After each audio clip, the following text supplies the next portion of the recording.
ya prácticamente una vez que entró al sistema, empieza a ser trata, porque hay un sistema de deudas, un sistema muy perverso por el cual esa persona empieza a quedar endeudada y si quisiera irse no podría, porque tiene que pagar el alojamiento o la comida o el viaje o lo que sea. O sea que la prostitución, según mi opinión, de la gente más humilde, en realidad rápidamente se convierte en trata, aunque no haya sido secuestrada con un golpe en la cabeza o a través de las redes o a través del engaño, que en algún momento hubo un sí, pero ese sí está totalmente condicionado y una vez que entra, esa persona empieza a ser tratada. Y realmente lo más importante, como decía Graciela, es que una chica es violada entre 30 y 40 veces por día y eso significa que tienen todo tipo de lastimaduras físicas y psíquicas. Y no solo violadas, sino golpeadas, quemadas. Y eso va tanto para las prostitutas que dijeron que sí, como para la trata. Quiero decir que, bueno, a todas y a todas, que la prostitución no es un trabajo, porque yo también fui víctima de trata, pero a la vez me pusieron después de grande en una esquina y no me dieron a elegir, si me dieron a elegir, a trabajar de otra cosa o de mucama, lo que quiera, pero ellos terminaban en el prostíbulo, me mandaban a la ruta, de ruta a la calle. Ya cuando tenés una edad de 20 y pico de años, sos vieja para el prostíbulo. Así que yo lo único que me ocupo ahora soy promotora de salud, llamar de H para llevar a la compañera en la salud, porque nosotros nunca tuvimos médicos, porque ellos no permitíamos que nosotros tengamos ni la salud, ni la primaria, y esto lo estoy diciendo ahora de grande. Abolicionista hace un tempito ya y me causa un poco ruido el tema de cómo regularizar eso, el sector regulacionista, el sector que abolicionista en última instancia, como hablo. Y yo quería hacer una pregunta que era, o sea, ¿cómo garantizar la seguridad de una mujer una vez que esa sí entra en un cuarto, un hombre, cierra la puerta, o sea, que está en régimen de privacidad, obviamente, porque ningún hombre o ninguna otra persona busca por cámara, para que sea mirado por cámara, o cuando una mujer en situación de calle, como esa compañera, que sería a explotación branda, entra en un auto y arranca. ¿Cómo garantizar la seguridad de esa compañera, tu situación psíquica, tu situación física inclusive? Bueno, eso que yo quería saber, bueno, quería un poco polemizar un poquito por ahí ese debate, porque para mí no es posible garantizar eso, que tenemos que pelear. El tema no es criminalizar a las compañeras que recogen ese tipo de trabajo, como he colocado muchas veces, no que yo creo que sea un trabajo, pero bueno, que sale de ahí alguna moneda para te costear tu hambre, tus hijos y todo eso. Me parece que es por ahí que el movimiento feminista tiene que pelear y buscar a esas compañeras que están en situación, se solidarizar con ellas, ¿cómo se dice acá? Abrazarlas y para que salga de esta situación. Entonces mi pregunta es esta: ¿cómo garantizar la seguridad de esas compañeras que están en una situación tan vulnerable en todos sentidos? Ya está dentro de la habitación el que es dueño de tu cuerpo. Él manda y desarma de lo que quiere, por tener la plata que tiene, y hace lo que quiere. A veces son agresivos y a veces le obliga a hacer cosas que vos no querés hacer. Y lo del auto también, si estás en la ruta, te llevan en el auto y ellos también te pagan o no te pagan o te tira del auto, una de dos. Pero siempre está el proxeneta atrás tuyo, ¿no? Cuando te cataban otras mujeres, se hacían pasar, como eran más viejas, te hacían pasar como son madamas, pero están en la calle también. Ellas rescatan chicas jóvenes o sales de prostíbulo y hacen lo mismo que hacen los hombres, te saca la plata y vos decís que yo, 300, los 300 para ella y 150 para el tipo. Vos no sos dueña de las ropas. Creo fundamental marcar, si bien me parece que casi todas acá lo debemos saber, la diferencia entre abolicionismo y prohibicionismo. El abolicionismo legal plantea que en ningún caso se puede perseguir a las personas prostituidas, pero además el abolicionismo feminista apunta a eliminar las condiciones de desigualdad estructural de las mujeres, ya sea inherentes a su género o a su clase social, para que, entre otras cosas, no sea prostituida. Lo que a mí me resulta muy difícil en esta etapa neoliberal del capitalismo, y cuando hablamos de etapa neoliberal no estamos hablando solamente de programas económicos, estamos hablando de qué conceptos, de qué características, de qué ideas van sosteniendo sectores de la militancia. Y lo que me preocupa son el cambio de los conceptos de libertad, de autonomía, de libre elección, de consentimiento. Entonces, cuando hablamos de derechos humanos, así desde su surgimiento y con algunos pocos cambios, estamos hablando de derechos humanos fundamentalmente de los varones y en un principio de los varones blancos y propietarios. Entonces las mujeres tenemos una ardua tarea para incorporar nuestros derechos de humanas a la política de derechos humanos. Con respecto a eso, cuando una persona prostituida dice yo tengo la libertad de consentir, de trabajar sexualmente, que es consentir la propia explotación, y uno de los conceptos de los derechos humanos es que nadie puede consentir la propia explotación, ¿de qué estamos hablando?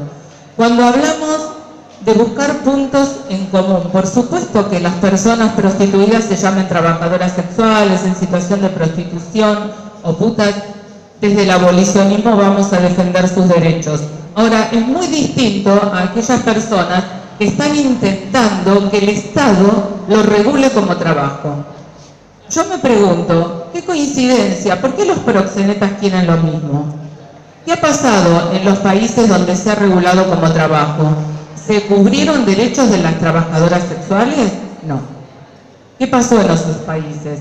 Entonces, cuando hablamos de puntos de contacto, ¿de qué estamos hablando? Porque en la legislación de la Argentina no puede haber un trabajo que sea exclusivamente autónomo. Todo trabajo puede ser o autónomo o en relación de dependencia, lo que implicaría el reconocimiento como trabajo que automáticamente los proxenetas pasan a ser empresarios.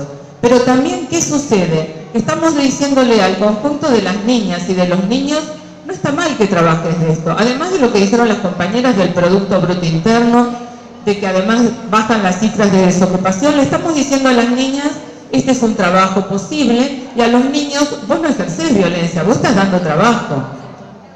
Estamos construyendo un tipo de sexualidad, estamos construyendo una ética. Entonces, también me pregunto y pregunto a las panelistas, ¿cuál es el límite ético de los consensos? ¿Cuál sería el límite ético de los consensos? Por suerte nos conocemos, somos muchas, pero nos conocemos bastante todas las que están en el panel. Estamos haciendo hace rato asambleas de Ni Una Menos, nos vemos en la calle también. Entonces, saludar que se esté dando un debate así, además sabiendo que somos muchas partes de diversas organizaciones y poder encontrarnos, poder clarificar las posiciones que tenemos sobre este tema, me parece fundamental. Dos, un detalle, yo entiendo el concepto de sobreviviente. Ahora, para mí, tipas como Betty, tipas como Graciela, más que sobrevivientes son protagonistas, porque son tipas que a lo largo de su historia, se me pone la piel de gallina, a lo largo de su historia han concebido otra cosa, porque más que sobrevivientes son tipas que han salido, han luchado, han mirado su historia de otra manera y además están luchando para poder ayudar a otros. Es un pequeño... No lo entiendo el concepto, pero me parece que ayuda mucho desde el punto de vista de la liberación, pensar, ¿no?, en lo que significa ser protagonista. Dos o tres cosas. Nada, me parece que hay bastantes cosas interesantes que se dijeron. Yo en ese sentido me siento muy cercana de algunas cosas que decía Lili recién. De hecho, venimos conformando hace bastante tiempo un sector abolicionista que incluso dio batalla en estas asambleas famosas donde fue difícil atravesar, digamos, con este debate. Para mí hay dos o tres cuestiones centrales. Desde el punto de vista, digo, para mí no hay posición, digamos, tampoco, sin matices, lo decían algunos de ustedes. Para mí es una cuestión, lo que se dirime acá, lo decía Lili recién, es una cuestión ética. Yo entiendo que la prostitución tiene explicaciones económicas, tienen que ver, ¿no?, con relaciones de poder, etcétera, etcétera. Se dirime una cuestión de conciencia, o sea, no es solo una cuestión de trabajo, no es solo una cuestión de explicación económica, es una cuestión humana. Cuando hablamos de patriarcado hablamos de 5.000 años, hablamos de la idea de que el cuerpo de las mujeres puede ser vendido, puede ser comprado.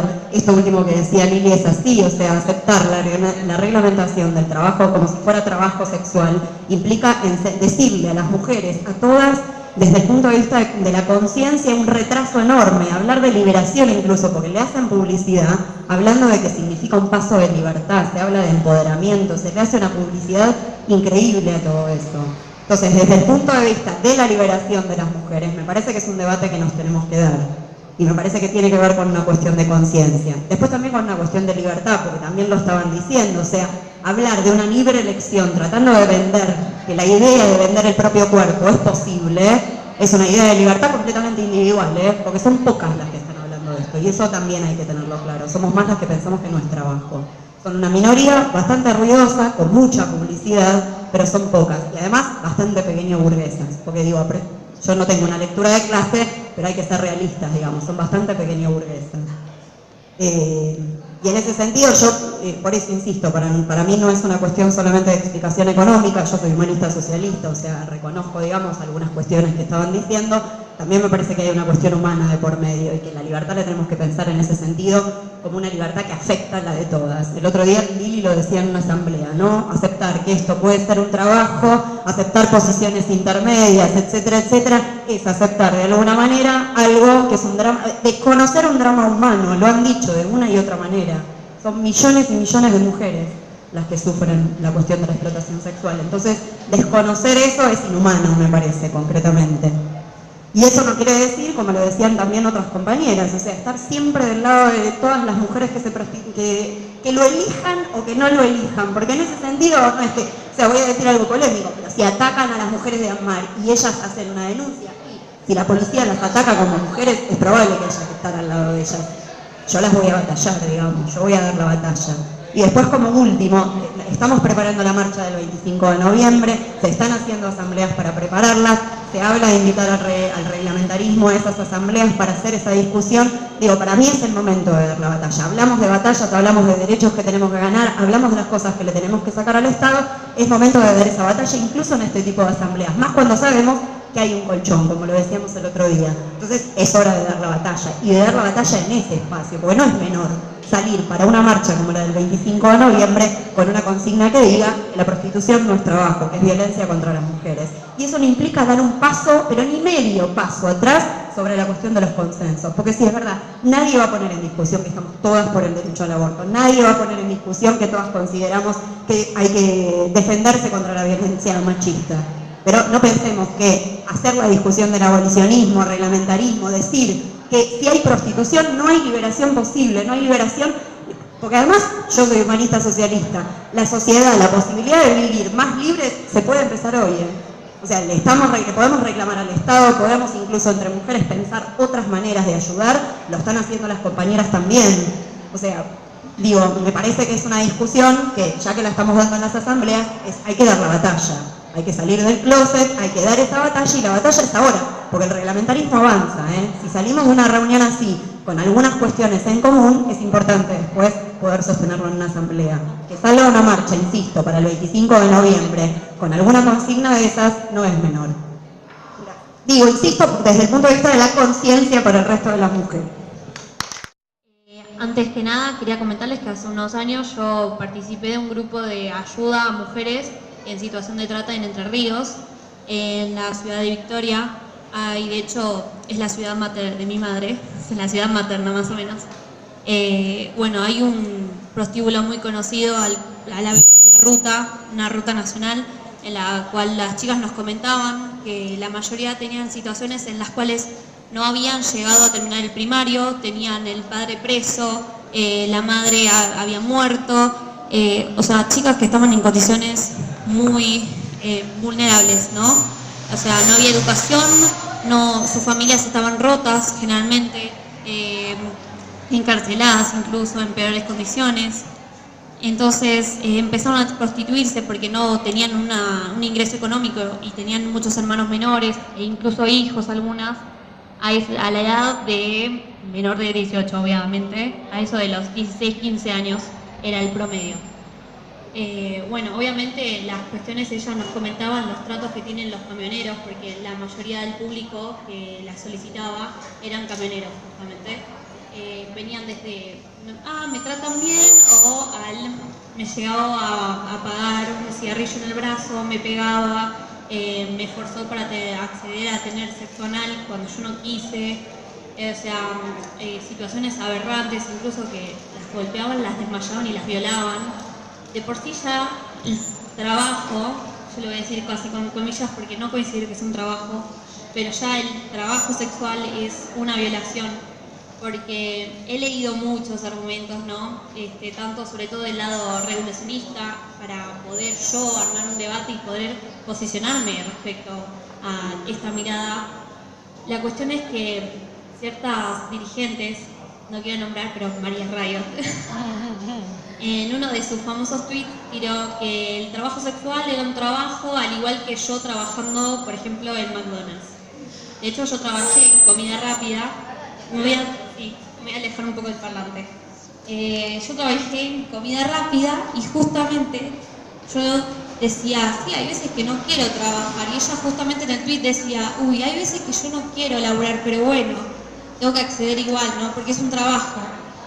La cuestión es que yo estaba cocinando hamburguesas, ella estaba accediendo a que un tipo la violara, porque aunque ella no tuviera las ganas, y que nosotras actualmente en el feminismo estamos rompiendo con esta brecha de decir, che, si no tenés ganas, tenés que decírselo a tu pareja y no accedas. O sea, siempre romper lentamente con esta cuestión de que estamos forzadas a darle placer al hombre, a ser sometidas sexuales del hombre, sino a vivir nuestras vidas libremente y nuestra sexualidad libremente.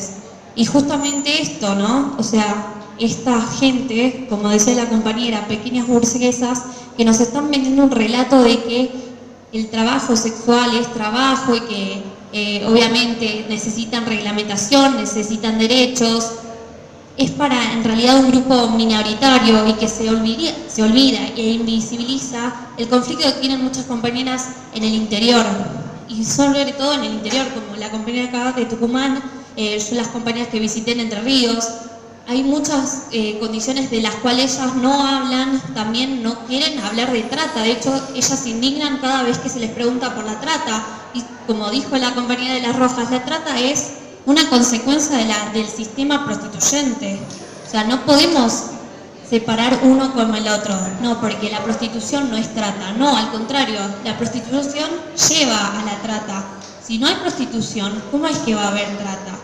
En realidad lo que también necesitamos, como decía Yea, esto de las familias, el hombre que quiere ejercer sus fantasías por fuera del cerco familiar, eso sí, es una realidad. Y pasa en muchas familias. La cuestión es que lo que debemos hacer, lo que se debe centrar es la educación de los hombres. Porque no puede ser que los hombres nos sigan forzando, que sigan ejerciendo esta cuestión de violentar nuestros cuerpos para saciar sus fantasías sexuales. Ellos tienen que entender que nosotros somos una persona igual que él y que cuando él no tiene ganas de ejercer su sexualidad, nosotras lo respetamos y que ellos deben hacer lo mismo con nosotras. No imponerse, no pagarnos, no violentarnos. Así de sencillo es la cuestión. La educación, la visibilización de las compañías en el interior y sobre todo terminar con el relato de estas compañías mini burguesas que nos siguen vendiendo un cuento careta en el cual invisibilizan a las chicas que están con los brazos quemados, están con fisuras anales.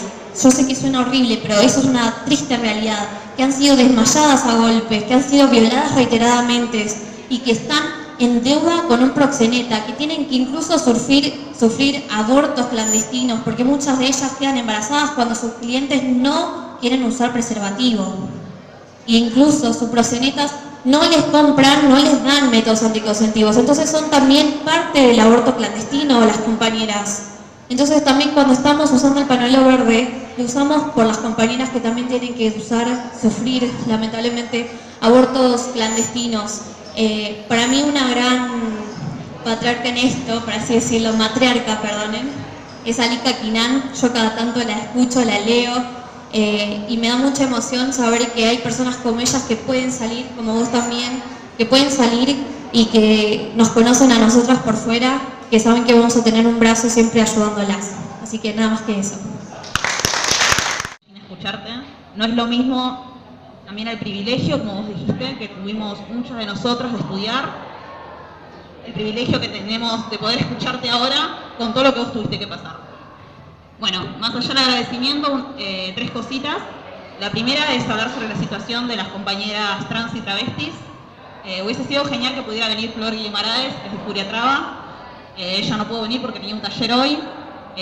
Hablar sobre la situación de que no podemos escaparnos, de que la expectativa de vida es de, si no me equivoco, es de 35, 38 años en Latinoamérica. Y eso está en relación directa con que no hay posibilidad de laburo. ¿Cuántas veces vamos a comprar algo a un kiosco o nos vamos a comprar ropa, lo que sea, y nos atiende una travesti o una trans? ¿Cuántas veces? Es un colectivo completamente invisibilizado. Estamos, el abolicionismo, con Loana, con Diana, con Flor ahora, luchando por la ley de cupo laboral trans, me parece que es algo que tenemos que destacar y algo de lo que tenemos que hablar y visibilizarlo. Eso por un lado. Segundo, me gustaría, si pueden, yo sé que no tenemos mucho tiempo, pero si las panelistas estén al tanto, yo sé que Lulo está, sobre el tema de la cuestión laboral que había hablado la compañera atrás hace un rato. ¿De qué hablamos cuando hablamos de regulacionismo? ¿Por qué hablamos de una situación de dependencia? ¿De qué hablamos cuando hablamos de...? Porque Amar vende mucho el discurso de trabajadora sexual autónoma. Si sos autónoma, yo soy autónoma porque yo soy monotributista, si sos autónoma, no estás pidiendo aguinaldo. Sería genial igual que nos diera un aguinaldo a un monotributista, es otra discusión. Pero ¿qué hablamos cuando hablamos de una situación de dependencia y de una situación autónoma? Reglamentar no es para una trabajadora sexual autónoma. Si se puede, si pueden las que sepan hablar sobre el tema sería genial. Y por otro lado, nada, que más que tiene que ver con una cuestión de preguntas o lo que quería decir, explayarme a lo que dijo recién la compañera al respecto de por qué no puede ser trabajo y por qué estamos hablando de violencia sexual. Hablamos de violencia sexual porque estamos hablando de algo que para mí tiene que ser central en el feminismo, que es reclamar el deseo. El consentimiento no es solamente decirle que sí, el consentimiento es desear, el consentimiento es vivir una vida sexual libre. ¿Cómo puedo vivir una vida sexual libre si hay coerción? Si mi pareja me dice, no, si no coges conmigo, la verdad es que no podemos dormir juntos y se enoja, no hay libertad sexual. Si a mí me tienen que pagar para coger, no hay libertad sexual. No podemos hablar de liberarnos como mujeres, de liberarnos como trans, de liberarnos como travestis, si no podemos ejercer nuestro deseo de forma libre, sin coerción. Así que bueno, si se puede explayar sobre el tema laboral sería buenísimo, y si pueden hablar también sobre la situación del colectivo trans y travesti también. Muchas gracias.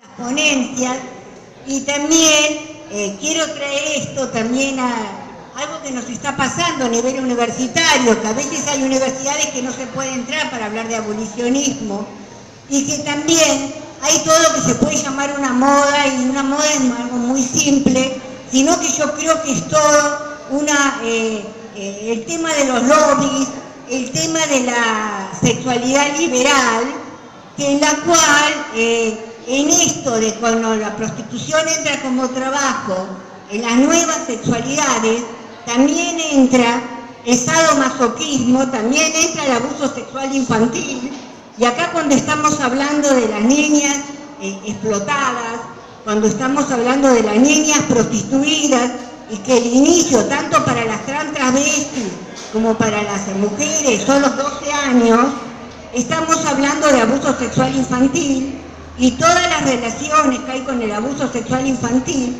en lo cual a nivel de la sociedad, a nivel de lo que deja el abuso sexual en la sociedad, es que tengo que ser el deseo del otro. Como recién estábamos hablando de placer, de deseo, y justamente estas nuevas sexualidades no son sexualidades, son relaciones de poder que siempre ha existido, que caracterizan y son necesarias para el patriarcado, que es el sustento sexual y subjetivo del patriarcado, que es la educación de que reciben los varones, de ser dueños, de ser amos, y la sexualidad del poder, del sometimiento, y unido con el capitalismo, la sexualidad de la fragmentación, porque yo no puedo decir, yo con mi vagina hago lo que quiero, porque yo soy una persona en todo mi sentido, con mis emociones, con mi historia, con cada órgano, con cada parte, y la vagina, si yo estoy diciendo la vagina y utilizándola como algo aislado, soy un objeto fragmentado, soy una cosa, en la cual la vagina es una cosa que yo la exploto, la saco y la pongo, y no está relacionada con el resto del cuerpo, en lo cual estamos hablando de disociación, que la disociación es lo que caracteriza en el abuso sexual infantil, que la cabeza por un lado y el cuerpo con el otro, porque para poder soportar una situación de olores y todo lo demás con tantas personas, tiene que haber una disociación. Y aparte, el otro, bueno, sí, yo por la guita o cualquier cosa, también es la sociedad de consumo capitalista, en la cual mi vida es una mercancía y en la cual por la guita puedo hacer cualquier cosa. Pero quiero decir que en esto no viene solo la poner la situación como trabajo, porque también están trabajando a sacar el abuso sexual infantil y lo llaman el nuevo amor. Entonces, hay todo un lenguaje, en lo cual, y quiero agregar algo, con esto que estamos hablando, que es ecología social, que las mujeres libres de ahora, por ejemplo, las mujeres libres de España, no hablo de eso, sino que mi agrupación es esa, pero las que yo las veo como mujeres libres de ahora son las mujeres, la MADH, que ellas dijeron, no queremos, hay un concepto ecológico, salieron del aparato que era la central de trabajadores y dijeron, nosotras no queremos que otras sufran lo que sufrimos nosotras. Entonces, creo que justamente es diferente las decisiones que estemos tomando a nivel del bien común, porque acá, bueno, a mí me gusta, yo gano esto, aquello, pero si estamos hablando que las más pobres no tengan otra opción, si estamos hablando de que se están introduciendo desde los 12 años, entonces estamos condenados a las más vulnerabilizadas por la pobreza, por el abuso sexual que también da la salida a la casa, o por el rechazo que hay por la incidencia, por la orientación sexual. Entonces estamos diciendo que todas aquellas que sufrieron abuso o que por la disidencia tuvieron que abandonar la casa o que no tienen otra alternativa, la única salida tiene que ser el sistema prostituyente. Quiero traer en esto, porque encima se la presenta como nuevas sexualidades, y ahora que yo a partir de sí, en este momento no hay no se pone en práctica, pero no se está poniendo en práctica, pero sí, todas las jóvenes, las chiquitas que estoy conociendo, introducen la sexualidad con la pornografía. Entonces la pornografía no es algo que solamente es de las que están en esa situación, sino de todas, porque la maestra hoy, ¿cuál es el protagonista de la pornografía? El falo. ¿Y el falo cómo? Como sistema de poder. Entonces cuando decimos que mientras existe el sistema prostituyente no va a haber una revolución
lucha y también